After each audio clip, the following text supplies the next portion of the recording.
Thank you, Chuck. I've been waiting all night, and I know what it's like to have your hand up in the air for a long time now. Dad, you're hearing me speak, I want to tell you to thank you for coming here, first of all, and I'm all behind you. Let's go for the smelter. Okay, I'll qualify that. I gotta say, you know, I've been studying a lot of the things that Jim Kennedy's been talking about. There's an IT MK3 process. It's a electric arc furnace that goes around the circular type pattern. There's the Technord process. The graphs that he shows that the pollution is down by about 90 to 95% on a lot of the toxic chemicals that normally come from a smelter. So that's really his position about this being a clean smelter.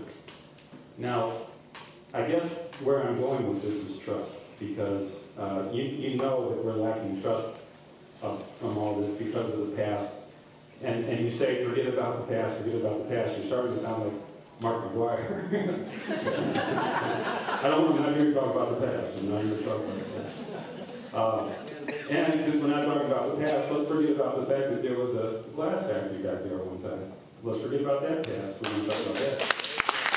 But besides that, I really appreciate you coming here. The point I guess I'm making is if I saw one of those clean smelters, and you said the steel plants in Japan, they're building some clean ones over there, and we really should check into those.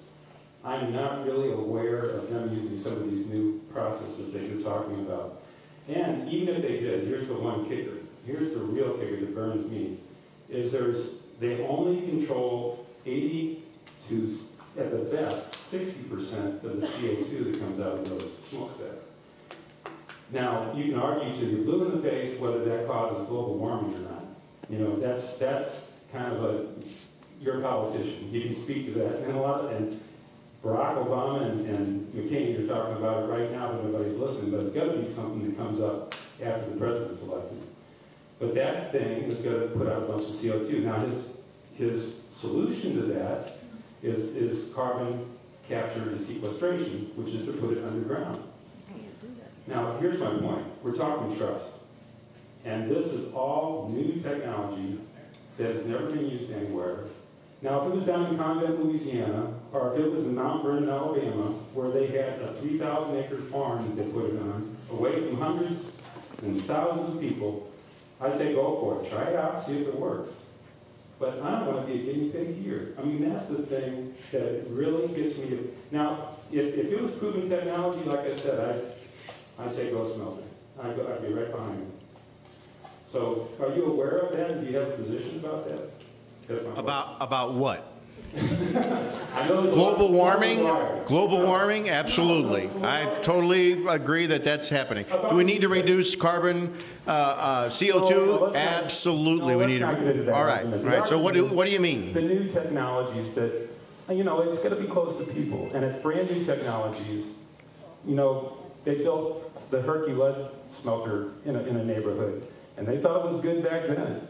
We think this is good now. If they start pumping CO2 underground, miles underground, and it starts popping up in my toilet, I don't think that's a good thing. You know what I'm saying? Polluted ground. He doesn't know what he's doing. Well, it makes it a political issue that throws our whole community into the national limelight. It's never going to get done. This is going to be one of the first CO2 sequestration sites in the United States, if he starts it right now. Have you seen any plans that show that? Any plans that show that? Right. We don't. No, what I'm saying is, he's hired a firm from California to design this plant, and that. Well, that's the construction. I thought it was Daniel A. Corus. That's not true anymore. This, again, I don't know what you just said. Daniel A. Corus was the engineering firm we talked about a year ago that was going to actually build the plant. I didn't get the name. That may be. Is that a California firm? No, they're Canadian, I believe. Okay, Canadian, well, German.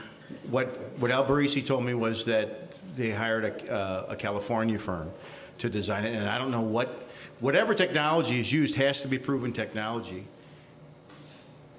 That's all I can tell you. What do you mean by proven? I'm sorry. It has to be technology that the engineers and scientists at DNR and EPA acknowledge as workable.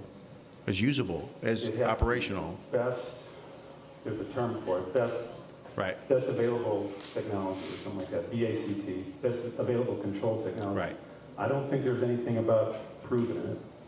I could be wrong, but anyway, that's where a lot of this comes from, I think. So I just wanted to make that point. We can agree or disagree on it. Right. You know, And thanks again for the question is, do we need steel? Are we going to use steel in the future? absolutely. All right. So, do we care at all about the real environment? Do we care about the global environment? So, somebody's going to make steel somewhere. Are we satisfied to say make it pollute those people? And are we satisfied with that? You're making it a political argument. Well, which I'm is just gonna saying. Solve the whole thing. No, all I'm saying is the answer is you're saying don't build it here because it's not proven. Well, I'm saying it's going to be. This is going to happen somewhere, and let's make it right, and let's get jobs here. I'm going to have 10,000 people lose their job over the next couple of years. I need jobs for these folks. And that we need to put, 100%. put potatoes on the table. Right. We need to pay for schools. It's important that we have a solid job base. And, again, this is an opportunity. We can blow it. We can let it go and let somebody else have the opportunity. Or we can take advantage of it and have jobs for our kids. Okay, we can. Yes, ma'am.